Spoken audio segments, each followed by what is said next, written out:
Voy a leerles algo. Dice así: ¿qué es para mí ser comunista hoy? En más de 80 años de vida he recibido impresiones, he pensado, cuestionado y adoptado posiciones y decisiones. Mi intención en este libro ha sido dar una imagen clara de las situaciones y de las reflexiones que me han llevado a ser lo que soy. El tránsito ha sido largo. Lo empecé como niño judío alemán, de acuerdo con el ambiente en el que nací, para llegar a ser mexicano comunista. En todo este tiempo he procurado ser honesto y actuar según mis convicciones. Recientemente, una persona que estimo me ha dicho: ¿se puede ser comunista hoy? Posiblemente insinuando que estoy fuera de época, como una especie de dinosaurio. Esta es una actitud frecuente y a mi amiga Andrea no le tomo mal la insinuación. No he cambiado de convicciones desde que decidí incorporarme plenamente al pueblo mexicano y ser comunista. Esto no significa una creencia dogmática, inconmovible, sino el resultado de la observación, del análisis y de la actuación misma.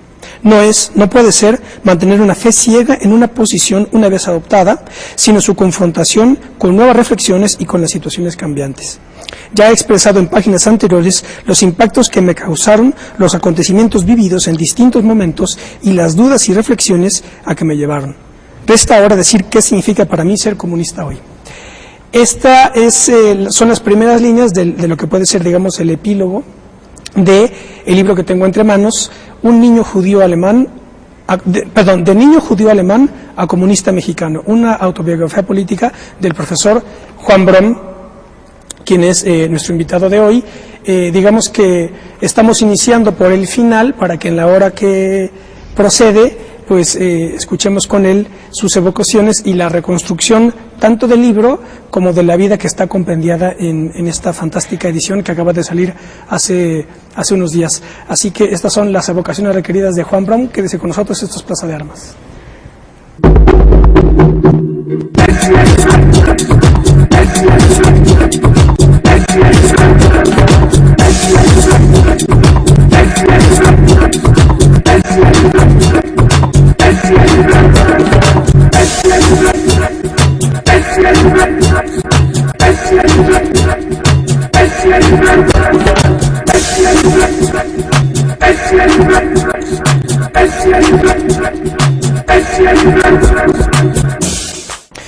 Bueno, qué bueno que están con nosotros en otro programa de Plaza de Armas, aquí por Capital 21. Voy a recordarles nuestro correo electrónico, plazadearmas c21@gmail.com, y nuestra página propia, www.plazadearmas.tv.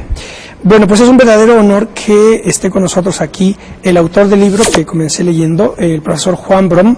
Profesor, gracias por estar con nosotros. Gracias. El libro del que les hablo es su autobiografía política, de niño judío alemán a comunista mexicano, editada por Grijalbo. Como dije en la introducción, bueno, a mí me parece una edición espléndida, y como le dije en la introducción, acaba de salir hace unas semanas a las librerías. Yo no sé cuántas generaciones de historiadores, de politólogos, de sociólogos, de antropólogos mexicanos se han formado a cobijo del profesor Brom. Él es una de las instituciones de la Facultad de Ciencias Políticas, pero en general de la Universidad Nacional Autónoma de México, autor de, entre otras obras, Esbozo de Historia de México. Tengo aquí una de las ediciones. Me comentaba antes de entrar al programa con el profesor que no es la más reciente, pero bueno, tengo esta. Es autor también de Esbozo de Historia Universal, con más de 711,000 ejemplares, ¿Por qué desapareció la Unión Soviética? Y también Para comprender la historia. En fin, son libros que cualquier persona que haya pasado por las preparatorias o por la Universidad Nacional Autónoma de México conoce. Así que bueno, vamos a dedicar hoy a conocer las evocaciones requeridas del profesor Brom. Es alguien que conoció personalmente a José Revueltas. Les recuerdo que las evocaciones requeridas se llaman así en homenaje a Revueltas, así que ya veremos lo que nos cuenta el profesor. Lo primero que me llama la atención es el título, profesor, porque es, digamos, de manera muy contundente y inequívoca, plantea usted las coordenadas de su vida. No es tan genérica como otras, por ejemplo, Antimemorias de Malraux, Mis tiempos de López Portillo, o Jesús Silva Gerso, que le pone sus memorias Una vida en la vida de México y luego Mis últimas andanzas. Usted, en el título mismo del libro, ya señala las coordenadas de su vida. Un niño judío alemán a comunista mexicano. Bueno, propuse ese título y la editorial lo aceptó porque señala una evolución que no es totalmente extraña en mi generación, pero que es muy poco frecuente en México.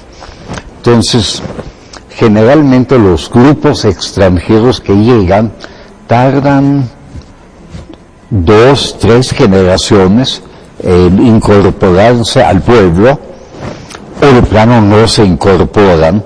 Pues hay grupos de españoles que vienen desde la época de la colonia, que viven en México, que ganan en México y que se consideran más españoles que mexicanos.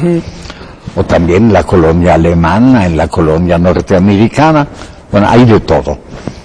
De mi grupo, o sea, los que yo llegué niño, de hecho como refugiado ante el nazismo, llegué en 1940, pues realmente conozco 2 personas que se consideran plenamente mexicanas. Una de las 2 soy yo. Ah, sí. ¿Se puede decir la otra o no? No, bueno. no, eso el interesado que diga o que no lo diga, eso es asunto de él. Digo, habrá otros, porque no pretendo conocer a todos, claro, pero es poco frecuente. Y desde luego en el periodo de la Segunda Guerra Mundial, pues para amplios sectores, el socialismo, la Unión Soviética, el marxismo eran atractivos. Y después con los triunfos de lo que se llamaba o se decía mundo socialista, yo lo dejo un poco a discusión, a lo mejor hablamos de ello más adelante si eso era socialismo o no, pues impresionaba mucho, pero hoy no. Hoy son muy pocas las personas que se consideran comunistas, algunas que se sienten en los 30s, conocí por ahí una declaración de unos 5 años, 8, el proletariado mundial encabezado por la clase obrera de los países socialistas avanza de victoria en victoria. 1995. ¿En ese año dijo eso? Pues lo dijo alguien, que también recuerdo y que prefiero no recordar. Pero bueno, pues el señor tenía 30 años de no leer ningún periódico. Claro. Y además es una actitud profundamente antimarxista. Claro, antidialéctica, digamos, ¿no? Bueno, porque el marxismo es dialéctico. Claro. Y una de las causas que contribuyeron mucho a la caída del sistema soviético fue haber olvidado eso. Claro, el componente dialéctico, ¿verdad? Sí. Orgánico, digamos, Sí. de los procesos. Si uno ve los libros soviéticos de los 70, pues muchas veces quieren demostrar una situación actual con citas de Lenin. Y lo siento mucho, Lenin para mí fue un genio, pero falleció en 1924 y no analizó nada de 1970. Pues no era profeta ni pretendía serlo. Pero entonces, basarse, una cosa es decir, los hechos demuestran que tenía razón, y en gran parte lo demostraron, aunque en partes no. Y otra cosa es decir, lo que Lenin dijo demuestra lo que vemos hoy. Pues no. Claro. Ahora que comentaba, profesor, me pareció muy interesante esto generacionalmente, que usted nos dice que es parte de esta generación de grandes exilios, que son exilios fruto de grandes, digamos, conflagraciones bélicas, como las guerras mundiales o el nazismo. ¿Cómo situaría usted ahora las nuevas generaciones que no tienen esa carga de esos grandes exilios? ¿Qué podría decir? Es difícil porque en el caso nuestro, pues éramos una emigración de Europa Central con cierta preparación, algunos, claro, pienso en los adultos, con una posición política, otros con una militancia política, otros con una posición pues simplemente de perseguidos religiosos, como fue la mayoría de los refugiados judíos. Hoy, bueno, después tuvimos en México, de los 70 hasta fines del siglo pasado, la migración de personas de izquierda de Centro y Sudamérica, o sea, militantes políticos, simpatizantes políticos, pero hoy la gran masa de los emigrantes son emigrantes económicos. Que claro, tienen sus problemas, claro, pero eso es otra situación distinta.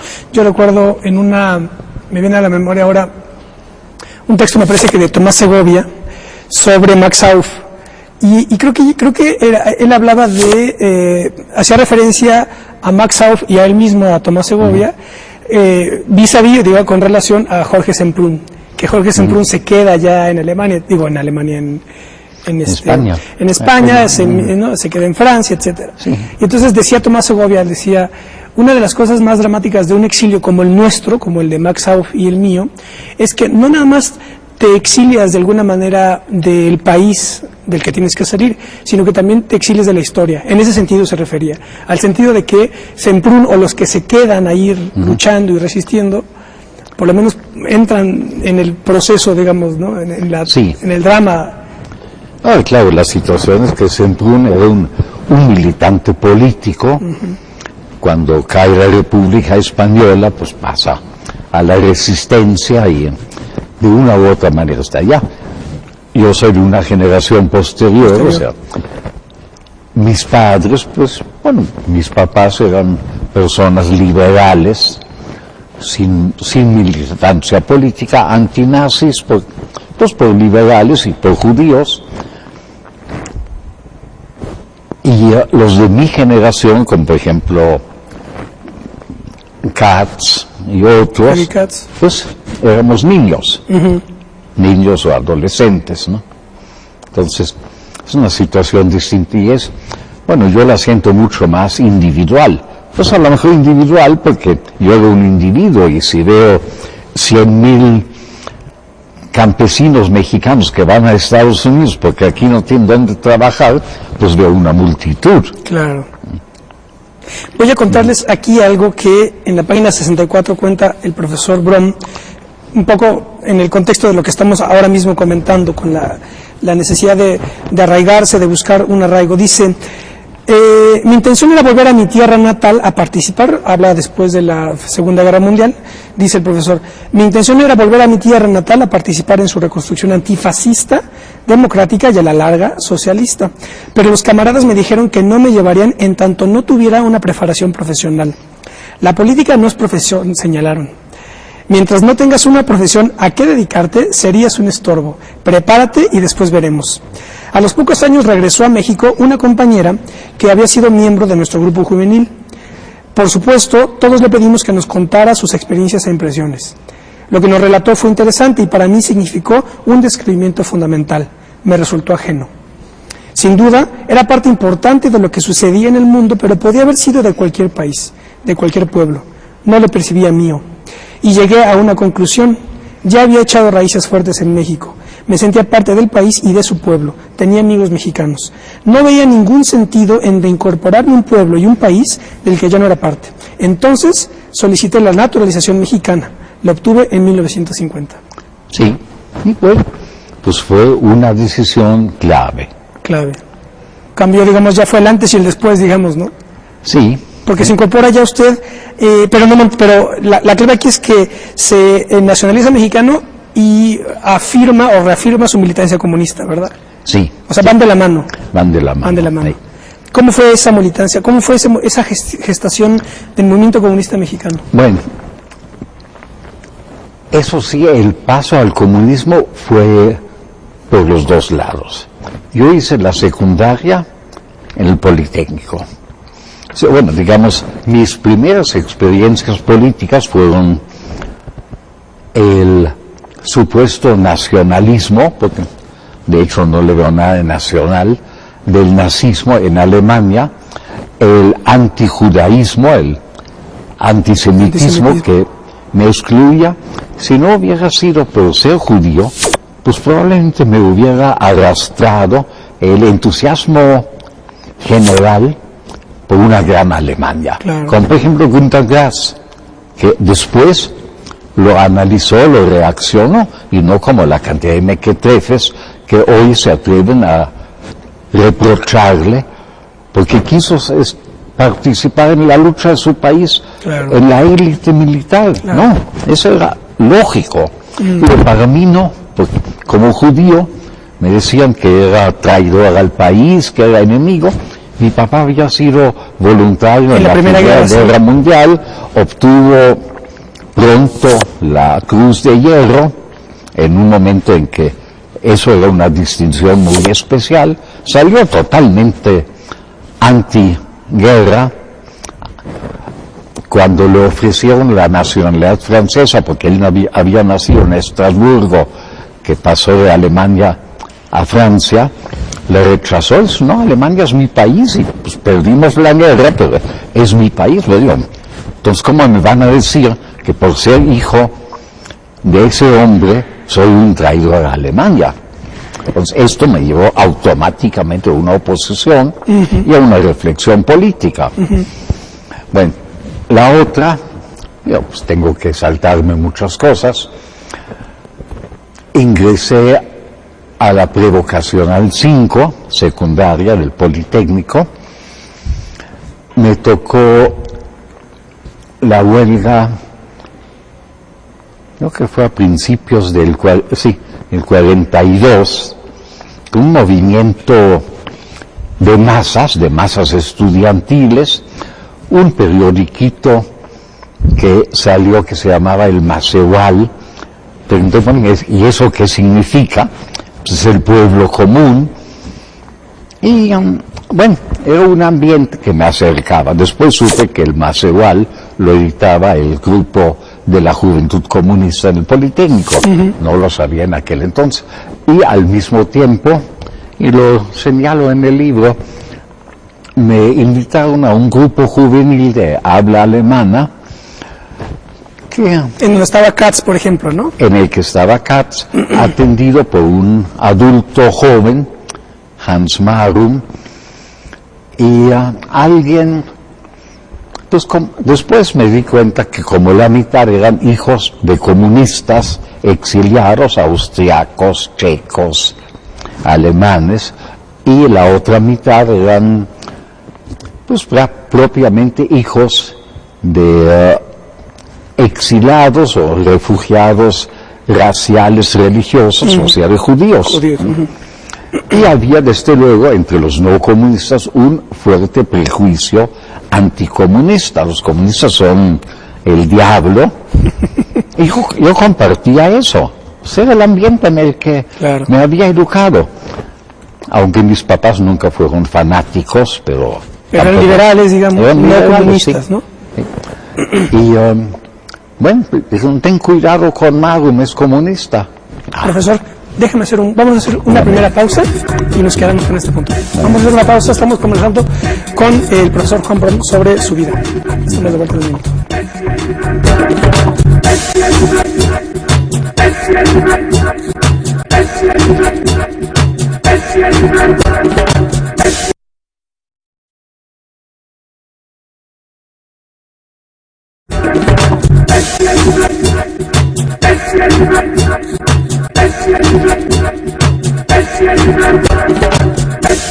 Bueno, ya estamos de vuelta. Esto es Plaza de Armas, las evocaciones requeridas del profesor Juan Brom. Estamos conversando alrededor del libro que acaba de publicar Grijalbo, un niño judío alemán, de niño judío alemán a comunista mexicano, una autobiografía política. Les recomiendo muchísimo la lectura de este libro porque es un espléndido cuadro, digamos, que, bueno, como el hilo conductor es la vida del profesor, pero perfectamente es muy útil, muy fértil para apreciar la evolución del México del siglo XX. Profesor, nos quedamos en el momento en donde estaba usted en la vocacional en el Politécnico. En la prevocacional. Prevocacional, ajá. Sí, o sea, nivel secundario. Eso es. Vocacional es nivel bachillerato. Es nivel bachillerato. Sí. Y ahí sus acercamientos ya con... Bueno, el entusiasmo por la construcción de un país. Un amigo, hijo de ferrocarrilero, que me platicaba de las luchas de los trabajadores ferrocarrileros con y contra Cárdenas en su momento.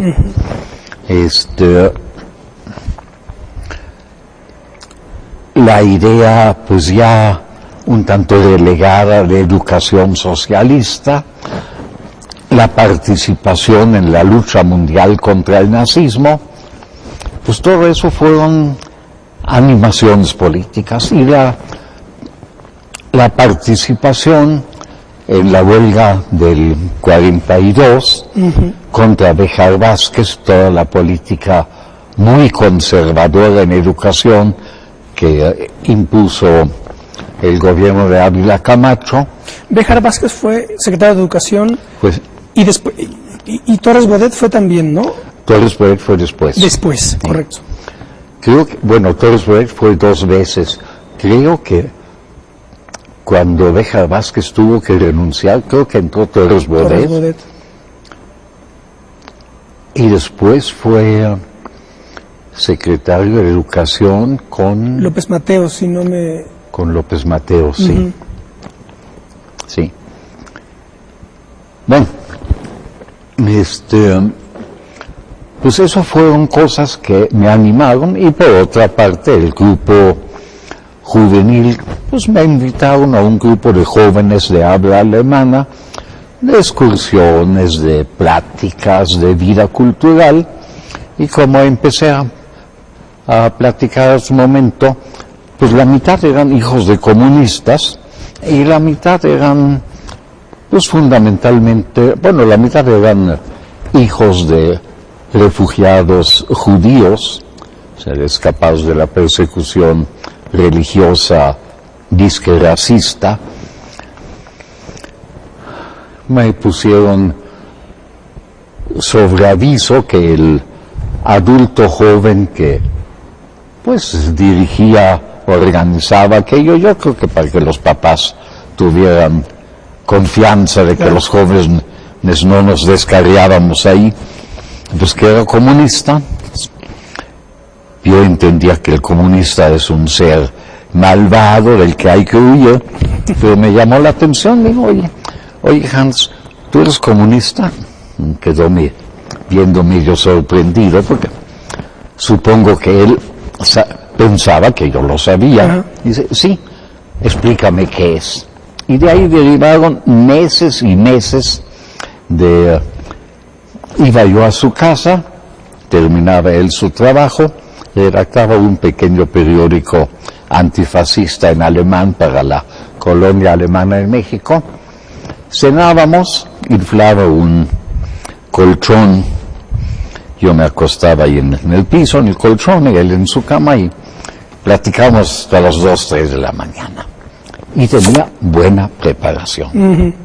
Y bueno, entre esto, la experiencia de la lucha del Poli, la experiencia, la observación de la Segunda Guerra Mundial, pues libros que me prestaron, un libro que se publicó en alemán en la editorial El Libro Libre, que era del grupo de alemanes en México, de los alemanes antifascistas, y después se publicó en español La marcha errónea de una nación, sí, la historia de Alemania más o menos desde el siglo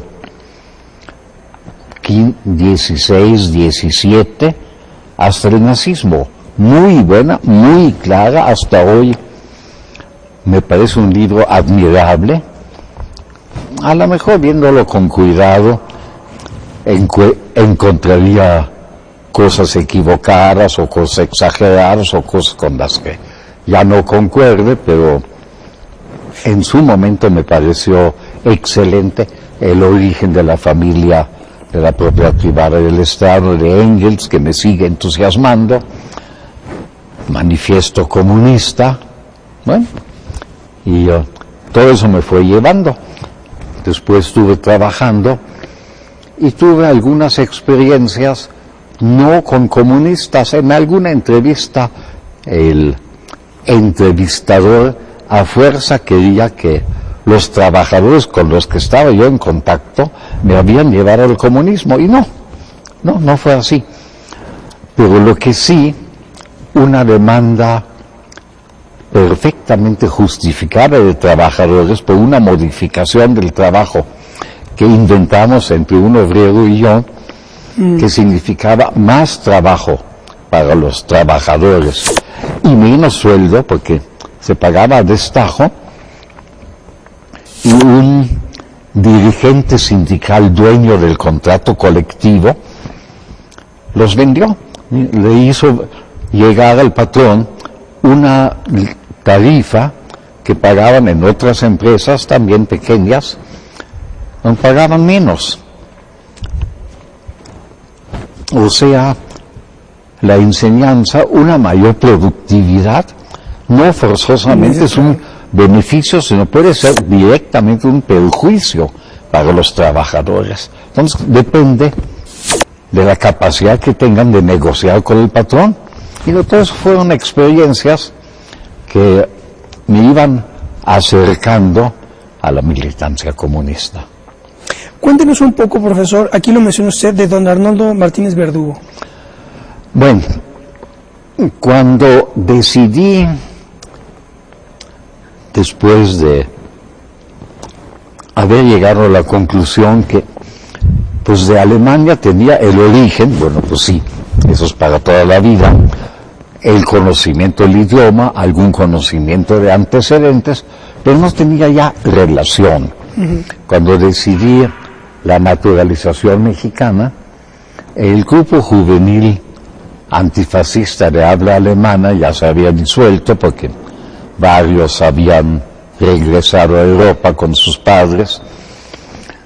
Ingresé a la Juventud Israelita Progresista, que eran fundamentalmente jóvenes judíos, en su mayoría hijos de judíos entre comunistas o muy de izquierda, y a veces nos visitaba Martínez Verdugo, responsable nacional de la Juventud Comunista, o sea, el encargado de organizarla.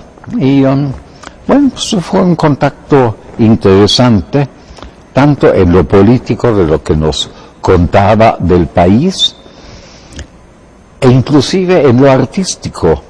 Arnoldo había sido estudiante de arte, no sé si de la Esmeralda o de una de las escuelas de arte, y estaba muy interesado en eso, y a mí me encantaban, y me siguen encantando, los murales en Palacio Nacional, y recuerdo varias pláticas con él sobre eso.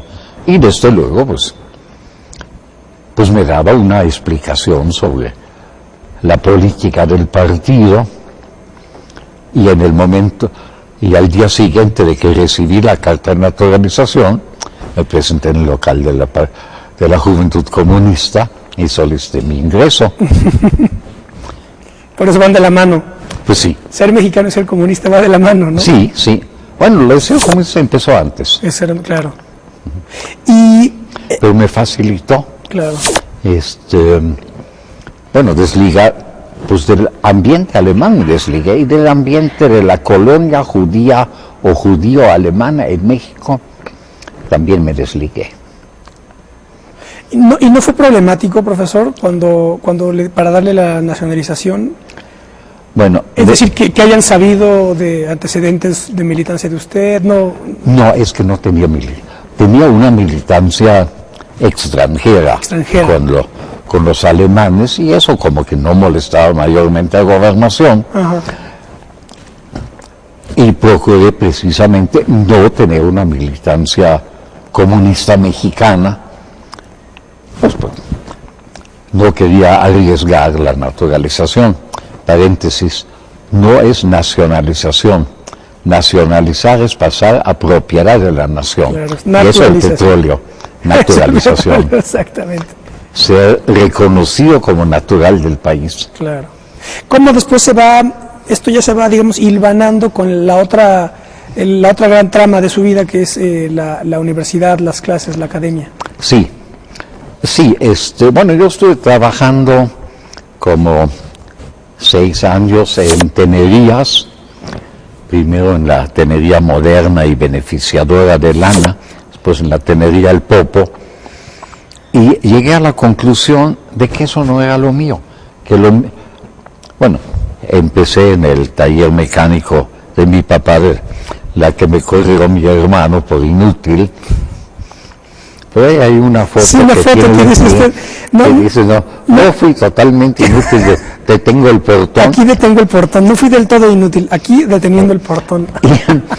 Y tengo que confesar que ese pie no es mío, eso lo puso el jefe de producción de Grijalvo. Ajá. Yo le di la foto y no había pensado el pie de la foto y yo lo puse y me parece genial. Ajá. Pero no es mío, no tengo ese mérito. Bueno, después llegué a la conclusión de que para mí era mucho más adecuado para mi sentir, para mi forma de ser, para mi perspectiva, un trabajo intelectual que tuviera que ver con mis objetivos, con mi ideal de vida. Yo ni siquiera sabía que existía algo como una licenciatura en ciencia política. De haber sabido, quién sabe si me hubiera ido por ahí. De todas maneras, yo siempre me había entusiasmado, siempre me había gustado la historia y terminé la secundaria, hice bachillerato y entré a Filosofía y Letras para estudiar historia. ¿Esto lo estudió usted en dónde? ¿En el centro?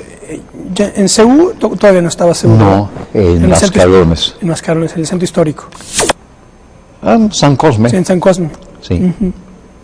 Sí, la prepa en San Ildefonso, la preparatoria 1, es un edificio precioso que hoy está dedicado a artes, a exposiciones, y la facultad en Filosofía y Letras. Me recibí ya en CEU, fui de los primeros.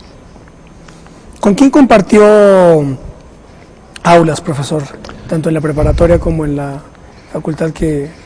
Bueno, por ejemplo, usted? Eduardo Blanquel, que una memoria de elefante, muy estudioso, muy buena voz, dedicado al estudio del magonismo ya en la facultad, sí, con un elemento muy negativo, un perfeccionista que pues encontraba tal o cual pista que le interesaba y no entregaba su trabajo y no entregaba. Blanquel podría haber publicado muchas cosas muy valiosas y no sé si fin de cuentas publicó Abelardo Villegas, que después filósofo, fue director de Filosofía y Letras, Andrea Sánchez Quintanar, historiadora, ¿quién más? Dolores Hernández, como 3 años después de mí, que fue una de las, ya está jubilada, una de las mejores profesoras del CCH en historia. ¿De políticos que todavía están en activo? Bueno, en Filosofía y Letras, muy pocos. Mis compañeros del bachillerato de Humanidades, sí, los varones, casi todos iban a Derecho.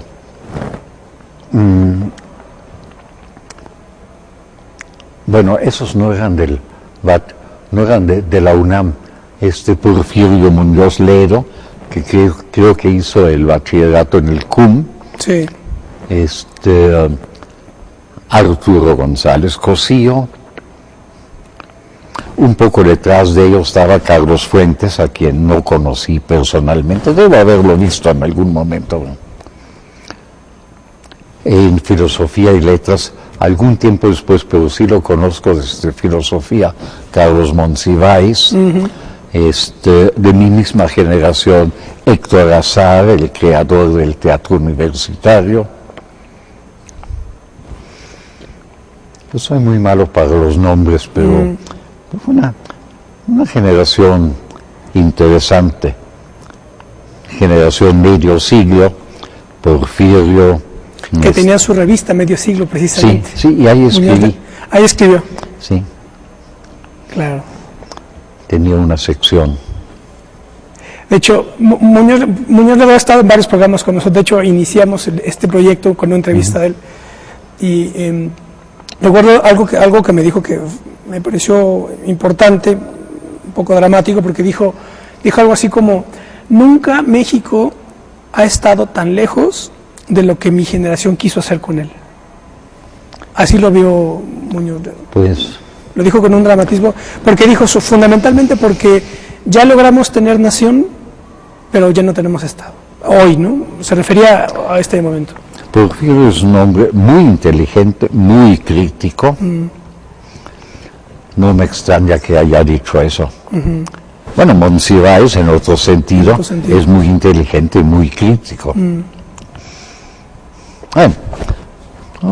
Varias gentes de gran valor, pero que no llegaron a ser los dominantes en el país. Eso es. Voy a leerles algo para ir conectando ya con cuestiones de la UNAM, algo muy interesante. Dice el profesor Brom, página 100, en 1959 entré a la docencia en la facultad como ayudante de cátedra del doctor Adolfo Sánchez Vázquez, marxista, una de las grandes aportaciones que nos proporcionó el exilio republicano español. Con él aprendí mucho. Al año siguiente fui ayudante del doctor Eli de Gortari en la clase de marxismo en la Escuela Nacional, hoy Facultad de Economía. Ahí no solo fue ayudante, en la mañana colaboraba con el doctor de Gortari y en la tarde daba la misma clase como titular. La preparación para impartir esa materia me ayudó mucho para profundizar mis conocimientos y mi comprensión de la misma. También la relación con Eli de Gortari fue fundamental, ¿verdad, profesor? Sí, sí. Se fue después también con él a la Universidad de Michoacán. Sí, él me invitó. Fue mi primer trabajo de tiempo completo. ¿Cuánto tiempo duró esa estadía en Michoacán? Fue 1 año y poquito, porque hubo una reacción violenta, pues de parte de los sectores conservadores, de los sectores anticardenistas.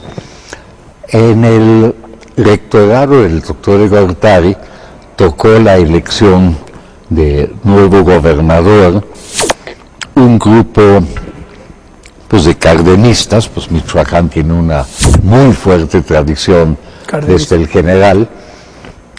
Le pidieron que la universidad los apoyara y según él me platicó, les dijo que no, que la universidad como tal no iba a participar, que desde luego todo universitario pues podía libremente apoyar al candidato que quisiera, que el candidato a gobernador por el PRI, que además obviamente iba a ganar, un señor anticardenista, pues se lo agradeció, todo parecía que iba bien, y después, pues, en mi opinión, al gobernador nuevo no le gustaba que el único núcleo que podía poner en la calle 3,000 o 5,000 personas era la universidad y no lo dirigía a ese núcleo políticamente.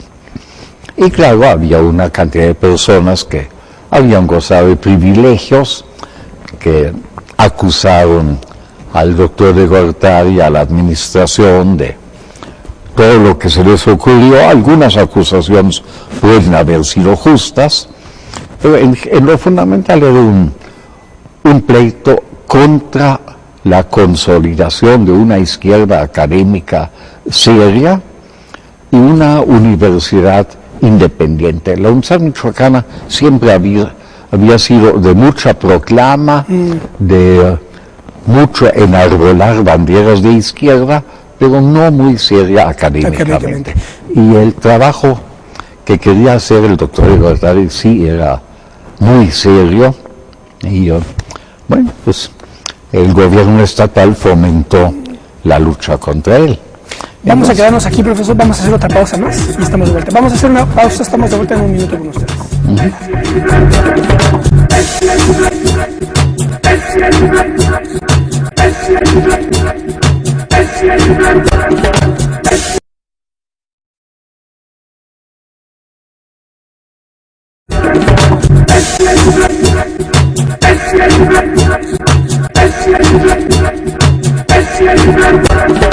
Bueno, ya estamos de vuelta. Estas son las evocaciones requeridas del profesor Juan Brom. Nos quedan más o menos 10 minutos, pero bueno, el asunto aquí es invitar a todos quienes nos ven a comprar este fantástico libro, La autobiografía política del profesor Juan Brom, de niño judío alemán a comunista mexicano, un muy acabado cuadro de la, bueno, como buen historiador que es el profesor, pues es un muy bien sintetizado cuadro de su vida, en donde puede también apreciarse la historia de este país.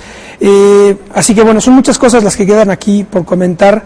Yo quisiera centrar en todo caso este último bloque con el profesor, tratar un poco sobre la UNAM, otra cuestión sobre el PRD, la izquierda, la situación actual, y cerrar ya quizá con el inicio que hicimos, que es para el profesor Brom ser comunista hoy. Así que empecemos un poco con la UNAM, profesor, sus pasos por la UNAM. ¿Qué es la UNAM hoy? ¿Hacia dónde va? Yo creo que la UNAM es una de las instituciones más valiosas que ha creado el pueblo mexicano. No tiene 450 años, don Justo Sierra se revolcaría en la tumba si oyera eso, porque él dice muy claramente en 1910 que esta universidad es nueva, no es la continuación de la colonial. Por motivos publicitarios nos presentamos como la más antigua del continente, eso no tiene importancia. Tiene muchos defectos, sin duda tiene muchos defectos, pero es la institución cultural más importante del país, tiene muy amplios espacios de libre discusión, de trabajo realmente serio, tiene también, como toda institución humana, intrigas, pleitos, farsantes, hay de todo, somos un grupo humano, pero hay un ambiente de libertad, de discusión, que afortunadamente se ha recuperado ampliamente en los últimos años y que yo creo que es un elemento que contrarresta, no totalmente ni mucho menos, la decadencia social general del país y del mundo, que se liga con los términos de neoliberalismo, de globalización, de individualismo extremo.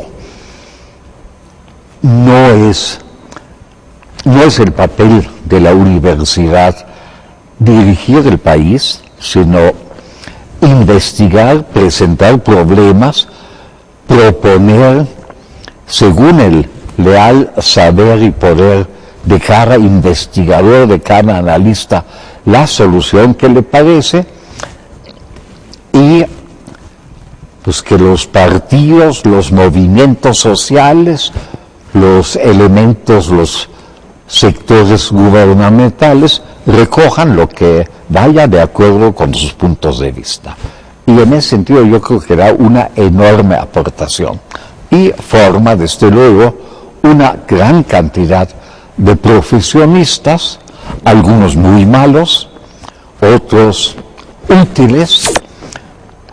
Hay una deserción de jóvenes que no llegan a recibirse, que luego se toma como desperdicio y no lo son, porque hay muchos que realizan un trabajo profesional bueno. Lo ideal sería que se recibieran como licenciados y, en su caso, maestros, doctores, pero hay muchos que no se han recibido y que dan un buen servicio al país. Eso no se debe olvidar al pensar en el costo. Claro. Y la universidad hace actividades de enorme importancia. Digamos, es el pilar, digamos, en cuanto a educación e investigación, es el pilar de este país, la Universidad Nacional. Bueno, no es el único pilar. Hay otras instituciones públicas como el Colmex, como la UAM, como ahora la Autónoma de la Ciudad de México, Politécnico, desde luego, el CINDESTAF. Bueno, hay otras instituciones, hay particulares, unas cuantas de muy buen nivel que aportan mucho, otras pues mucho más discutibles. La UNAM ya no es ni remotamente el único pilar, y qué bueno que ya no sea el único, pero sí es uno de los grandes pilares.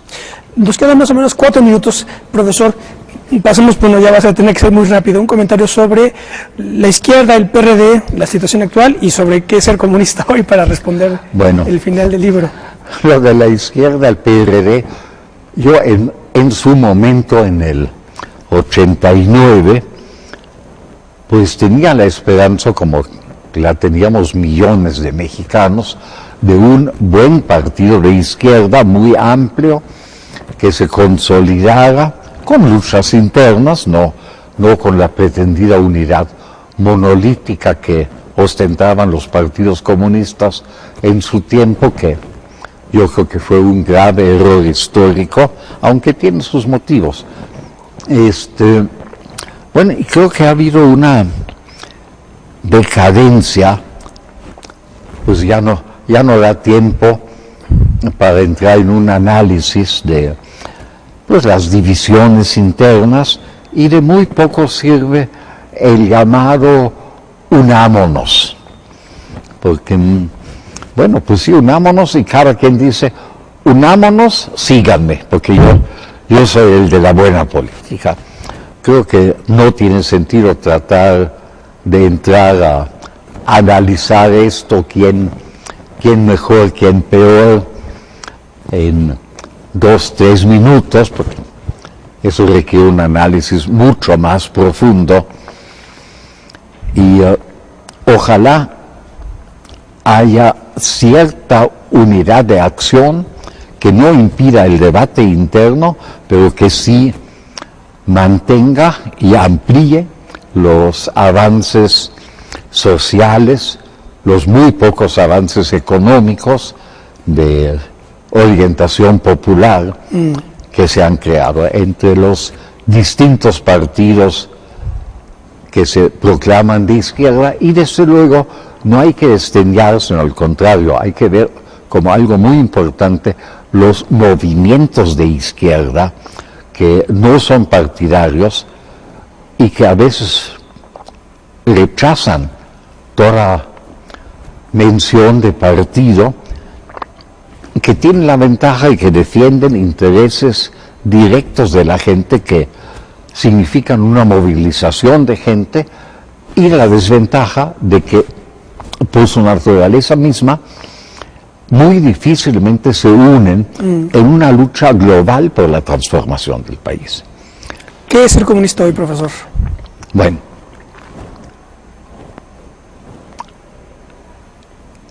en primera, pues la lucha por una sociedad que busque el mayor bienestar, el mayor desarrollo de sus miembros, y no el ganar a patadas cada quien contra los demás. O sea, que ponga como objetivo central el mejoramiento, o como leí en algún trabajo de Boltvínik, el florecimiento humano, y no simplemente la ganancia. Eso implica muchísimas cosas, y sobre todo implica solidaridad humana. Y si en algún momento, y eso viene desde Marx, pensábamos que la única forma era la revolución violenta, basada en un interés de la gran mayoría de la sociedad, eso está muy claro, por ejemplo, en el Manifiesto Comunista.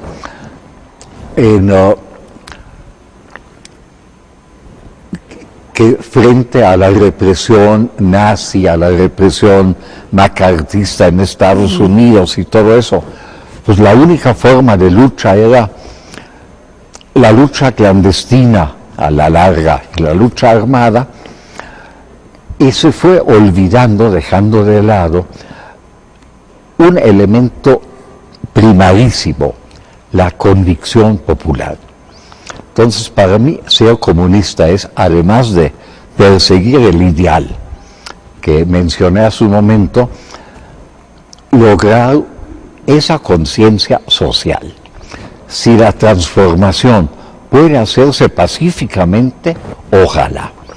Y no hay que olvidar que generalmente la violencia revolucionaria es la respuesta a una violencia represiva.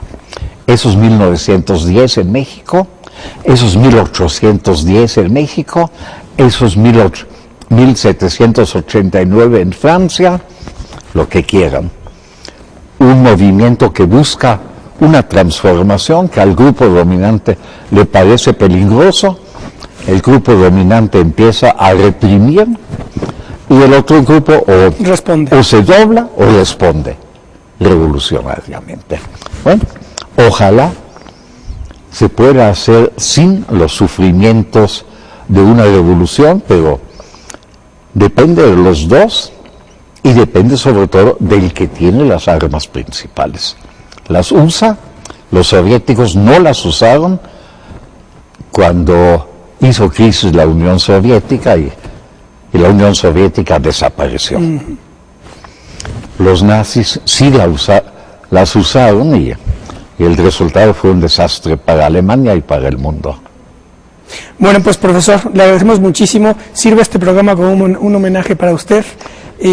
Yo recomiendo muchísimo entonces que de Grijalbo adquieran De niño judío alemán a comunista mexicano, una autobiografía política del profesor Juan Brom, quien nos acompañó en esta ocasión para glosar un poco el libro y conocer otros detalles, otras anécdotas y conocer sus vocaciones. Gracias, profesor. Yo agradezco mucho la invitación. Pudimos decir algo y lo demás pues ya es cuestión de cada quien de verlo, rechazarlo, asimilarlo, criticarlo, lo que sea. Gracias. Muchas gracias, profesor. Bueno, pues nos vemos nosotros la próxima. Estas fueron las evocaciones requeridas de Juan Brom. Nos vemos la próxima.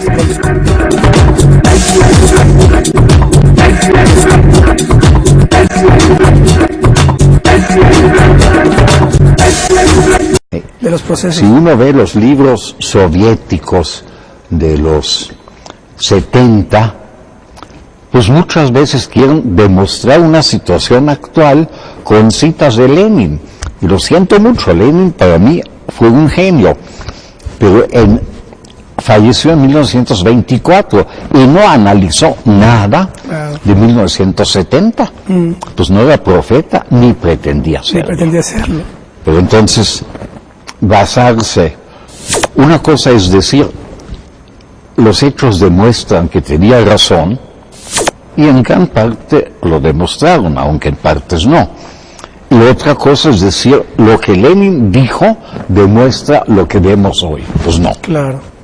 Ahora que comentaba, profesor, me pareció muy interesante esto generacionalmente, que usted nos dice que es parte de esta generación de grandes exilios, que son exilios fruto de grandes, conflagraciones bélicas, como las guerras mundiales o el nazismo. ¿Cómo situaría usted ahora las nuevas generaciones que no tienen esa carga de esos grandes exilios? ¿Qué podría decir? Es difícil porque en el caso nuestro, pues éramos una emigración de Europa Central con cierta preparación, algunos, claro, pienso en los adultos, una posición política, otros con una militancia política, otros con una posición pues simplemente de perseguidos religiosos, como fue la mayoría de los refugiados judíos. Hoy, bueno, después tuvimos en México, de los 70 hasta fines del siglo pasado, la migración de personas de izquierda de Centro y Sudamérica, o sea, militantes políticos sin...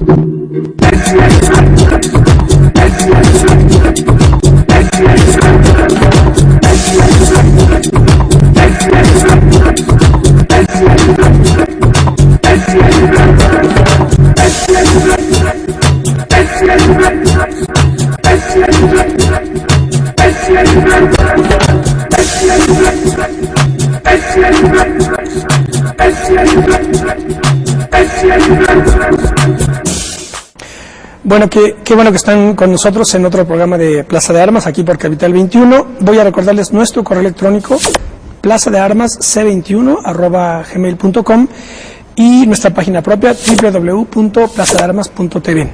Bueno, pues es un verdadero honor que esté con nosotros aquí el autor del libro que comencé leyendo, el profesor Juan Brom. Profesor, gracias por estar con nosotros. Gracias.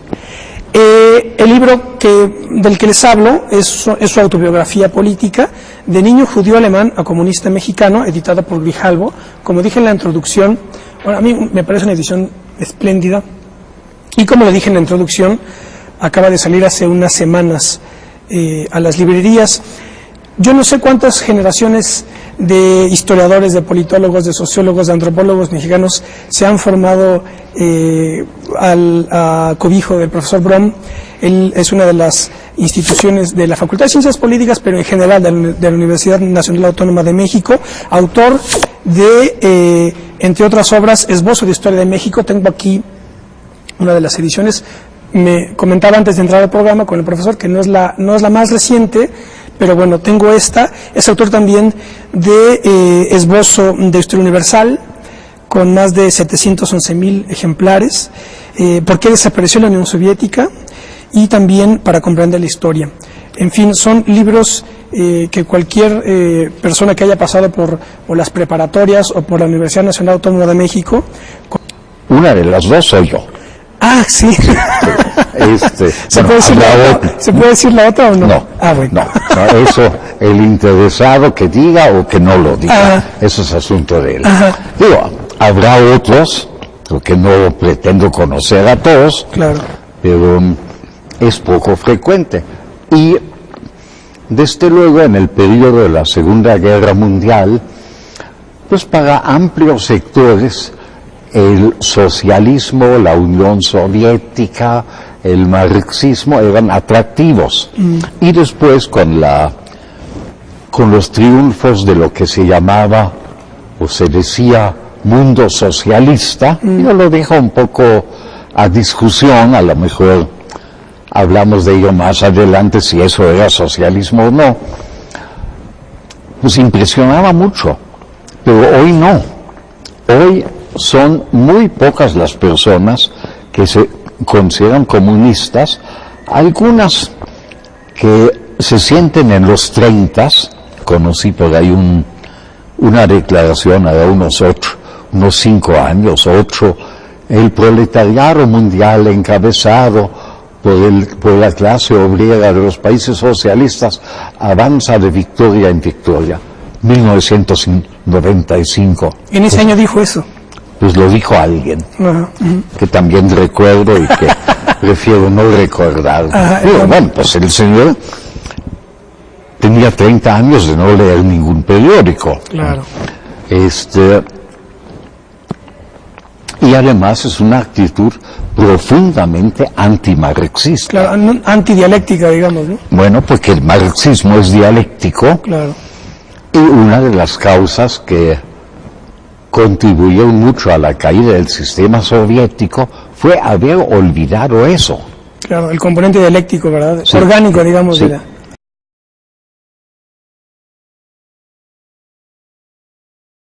Voy a leerles algo. Dice así: ¿qué es para mí ser comunista hoy? En más de 80 años de vida he recibido impresiones, he pensado, cuestionado y adoptado posiciones y decisiones. Mi intención en este libro ha sido dar una imagen clara de las situaciones y de las reflexiones que me han llevado a ser lo que soy. El tránsito ha sido largo. Lo empecé como niño judío alemán, de acuerdo con el ambiente en el que nací, para llegar a ser mexicano comunista. En todo este tiempo he procurado ser honesto y actuar según mis convicciones. Recientemente, una persona que estimo me ha dicho, ¿se puede ser comunista hoy? Posiblemente insinuando que estoy fuera de época, como una especie de dinosaurio. Esta es una actitud frecuente y a mi amiga Andrea no le tomo mal la insinuación. No he cambiado de convicciones desde que decidí incorporarme plenamente al pueblo mexicano y ser comunista. Esto no significa una creencia dogmática, inconmovible, sino el resultado de la observación, del análisis y de la actuación misma. No puede ser mantener una fe ciega en una posición una vez adoptada, sino su confrontación con nuevas reflexiones y con las situaciones cambiantes. Ya he expresado en páginas anteriores los impactos que me causaron los acontecimientos vividos en distintos momentos y las dudas y reflexiones a que me llevaron. Resta ahora decir qué significa para mí ser comunista hoy. Son las primeras líneas de lo que puede ser, digamos, el epílogo del libro que tengo entre manos, de niño judío alemán a comunista mexicano, una autobiografía política del profesor Juan Brom, quien es nuestro invitado de hoy. Digamos que estamos iniciando por el final para que en la hora que procede pues escuchemos con él sus evocaciones y la reconstrucción tanto del libro como de la vida que está compendiada en esta fantástica edición que acaba de salir hace unos días. Así que estas son las evocaciones requeridas de Juan Brom. Quédese con nosotros, esto es Plaza de Armas. Conoce. Así que bueno, vamos a dedicar hoy a conocer las evocaciones requeridas del profesor Brom. Es alguien que conoció personalmente a José Revueltas. Les recuerdo que las evocaciones requeridas se llaman así en homenaje a Revueltas, así que ya veremos lo que nos cuenta el profesor. Lo primero que me llama la atención es el título, profesor, porque es, digamos, de manera muy contundente y inequívoca. Plantea usted las coordenadas de su vida, no es tan genérica como otras, por ejemplo, Antimemorias de Malraux, Mis tiempos de López Portillo, o Jesús Silva Gerso, que le pone sus memorias Una vida en la vida de México y luego Mis últimas andanzas. Usted, en el título mismo del libro, ya señala las coordenadas de su vida. Un niño judío alemán a comunista mexicano. Bueno, propuse ese título y la editorial lo aceptó porque señala una evolución que no es totalmente extraña en mi generación, pero que es muy poco frecuente en México. Entonces, generalmente los grupos extranjeros que llegan tardan 2, 3 generaciones en incorporarse al pueblo, o de plano no se incorporan. Pues hay grupos de españoles que vienen desde la época de la colonia, que viven en México, que ganan en México y que se consideran más españoles que mexicanos. O también en la colonia alemana, en la colonia norteamericana. Bueno, hay de todo. De mi grupo, o sea, los que yo llegué niño, de hecho, como refugiado ante el nazismo, llegué en 1940, pues realmente conozco 2 personas que se consideran plenamente mexicanas.